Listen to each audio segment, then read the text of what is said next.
Assalamualaikum warahmatullahi wabarakatuh. Alhamdulillah kita masih dapat bertemu kembali dalam tayangan video pembelajaran bahasa Indonesia. Sebelumnya saya perkenalkan diri dulu. Saya Sri Wulan Mutianisha, saya pengajar atau guru bahasa Indonesia di SMK Negeri 14 Kota Bekasi. Kali ini kita akan membahas materi mengenai teks hikayat yang ada di kelas 10.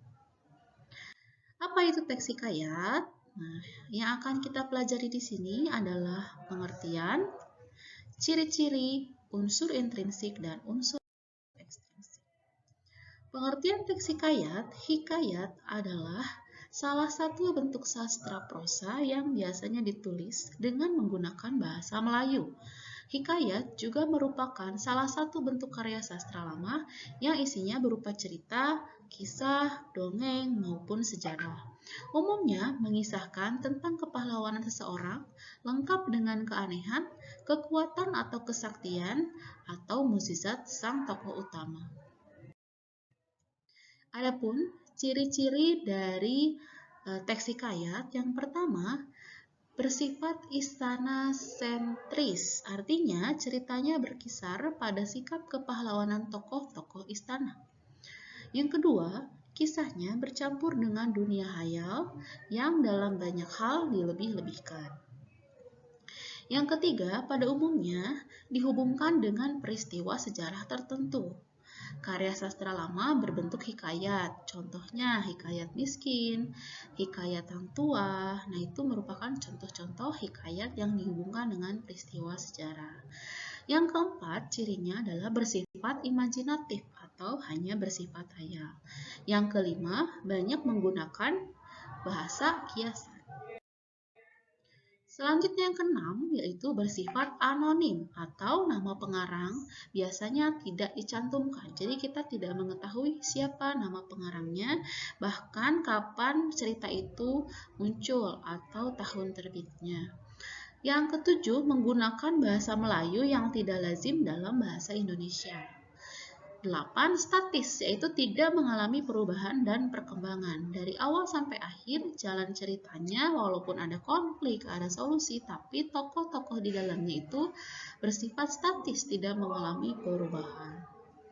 Kemudian yang ke-9, tidak diketahui secara pasti kapan karya tersebut dibuat. Hampir sama ya, tadi sudah dibahas tentang bersifat anonim ya, karena tidak tahu pengarangnya, juga tidak tahu juga pasti kapan karya tersebut dibuat. Unsur intrinsik hikayat. Yang pertama ada tema, yaitu pokok persoalan atau gagasan utama yang terdapat dalam cerita. Yang kedua adalah amanat, pesan yang ingin disampaikan oleh pengarang kepada pembacanya. Yang ketiga ada tokoh, yaitu tokoh adalah orang atau pelaku yang berada dalam sebuah cerita. Kemudian ada unsur alur, adalah rangkaian peristiwa dari awal sampai klimaks atau puncak masalah, serta penyelesaiannya. Kemudian ada unsur latar, adalah keterangan mengenai waktu, ruang, dan suasana terjadinya peristiwa atau cerita. Yang terakhir ada unsur sudut pandang, yaitu cara pengarang menempatkan dirinya terhadap cerita atau dari sudut nama pengarang memandang ceritanya. Yang terakhir adalah unsur ekstrinsik hikayat. Unsur ekstrinsik hikayat yaitu unsur pembangun cerita yang berasal dari luar cerita. Namun, unsur hikayat cukup mempengaruhi cerita yang dibuat. Unsur ekstrinsik ini meliputi nilai atau ajaran moral, gaya bahasa, adat, etika, dan budaya.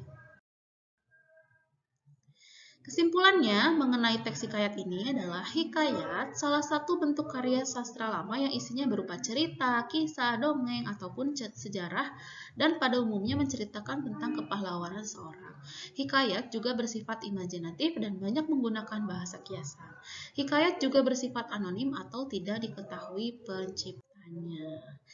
Oke, di sini Ibu akan memberikan tugas Identifikasilah salah satu hikayat. Di situ Ibu sudah cantumkan tadi ada hikayat Malim Demam. Silahkan kalian cari dan analisis unsur intrinsik dan unsur ekstrinsiknya. Untuk hari ini cukup sekian materi yang dapat saya sampaikan. Semoga bermanfaat. Assalamualaikum warahmatullahi wabarakatuh.